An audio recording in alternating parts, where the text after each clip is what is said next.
Well, this is Desiree Dubonnet from Immune. We're going to be talking about the senses, and I believe that there's 9 of them we're going to have to study. Now, the old idea was that there was sight, smell, taste, touch, hearing, haptic, the sense of touch. That these are our senses that have been able to us to relate to the world. Receptors in the skin provide us with tactile information about qualities like the position, shape, texture, pressure, and movement of things we come in contact with. In addition to the typical sense of touch, we also have the other senses, the known senses, affecting our emotions. And all the senses will be affecting the emotions, even the new ones we're proposing. Sight, the classic, vision, to be able to see photons, electromagnetic radiation. Hearing, taking vibrations, subtle, tiny little vibrations, converting them into messages inside the brain. Then the sense of smell, the sense of taste. They're very, very similar. And they work on electromagnetic sensing, voltammetric detection of different substances. These sense organs give us information that goes to the brain, which actually interprets the information. These are just sensors. But speaking of sensors, we have to recognize that there's a sense of balance. It has its own organ inside the ear, and it's a separate thing from hearing that allows us to sense balance and be able to walk, play basketball, football, all the different sports. Here we have a man trying to learn balance blindfolded. Now we get a lot of cues from our eyes. Now when the cues from our eyes are gone, very difficult for him to maintain that balance. But yet there is a deep sense of balance. And after enough practice, he's going to be able to develop that. He's going to be able to get over the link, the loss of the eyesight, and then using that sense of balance in the different parts of the inner ear. It's a separate thing from hearing, separate thing from vision. He will be able to develop balance because it is a separate sense.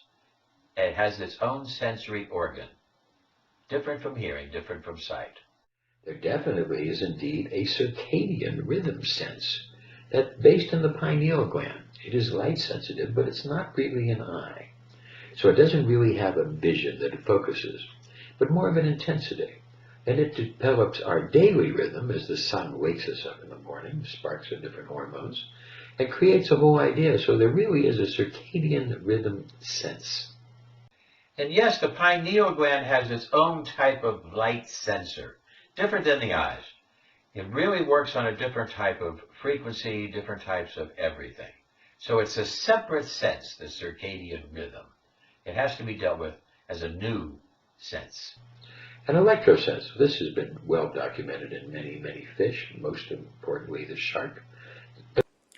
Now the shark was first found to have a system in his nose to be able to detect electrical phenomena at a distance.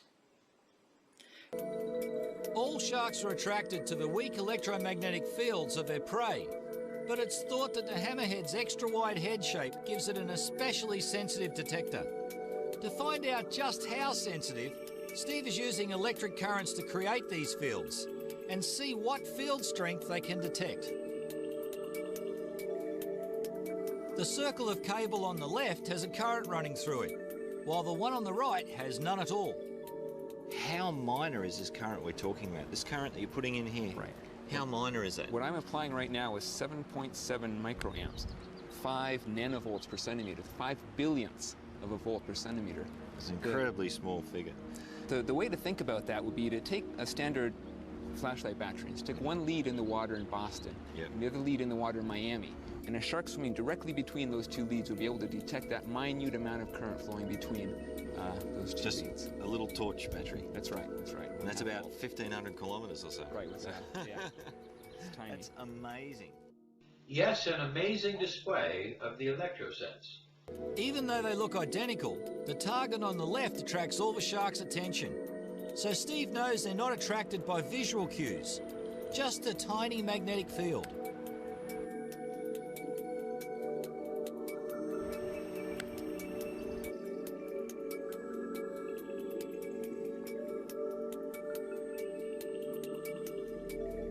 But there is definitely an electrosense in the human being. It is very weak, but there is an electrosense.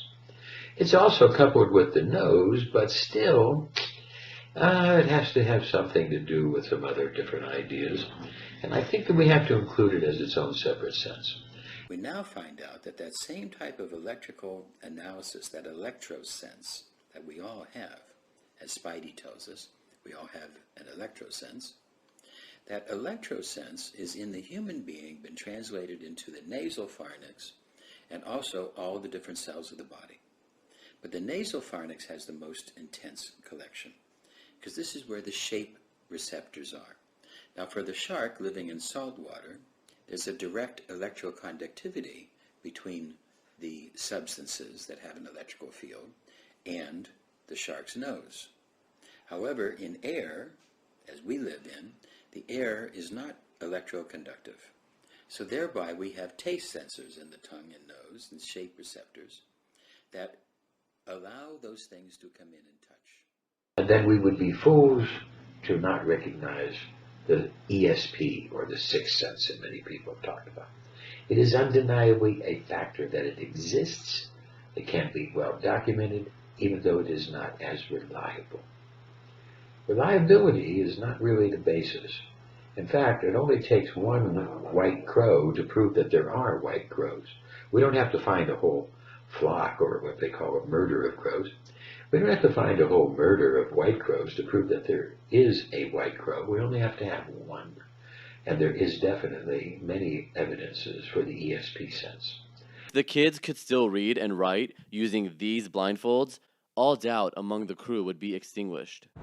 Okay, I'm going to write something on this paper, and you'll tell me what I wrote, right? Mm-hmm. Okay, here we go. It's going to be one word. Okay. Light. That was so fast. Can I write something? Yes, you can. Actually, can I draw something and then you redraw it? Mm-hmm. Okay. Okay. I don't know if you can tell what this is. Car. What? I didn't even point it at you yet. The ideal age to learn is between 5 and 12. Nicholas says after 12, the left side of the brain, both critical and logical, interferes with the spiritual lessons.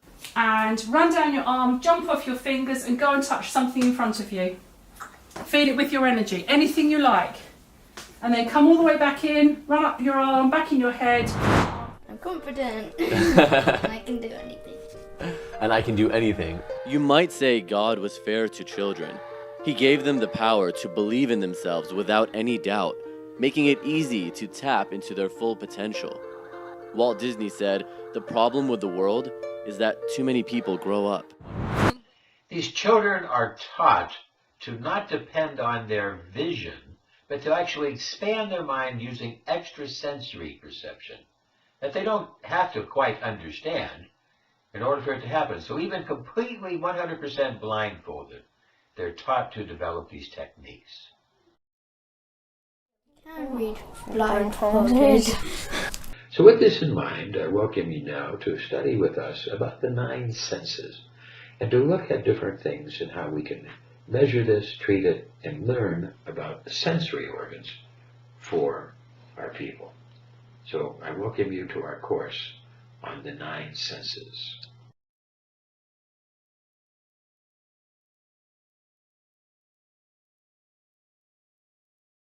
All of our senses are quite complicated. Now let's look at the sense of touch, the haptic sense. Tactile. Merkel's discs are slowly adapting receptors that have very small receptive fields and high spatial resolution.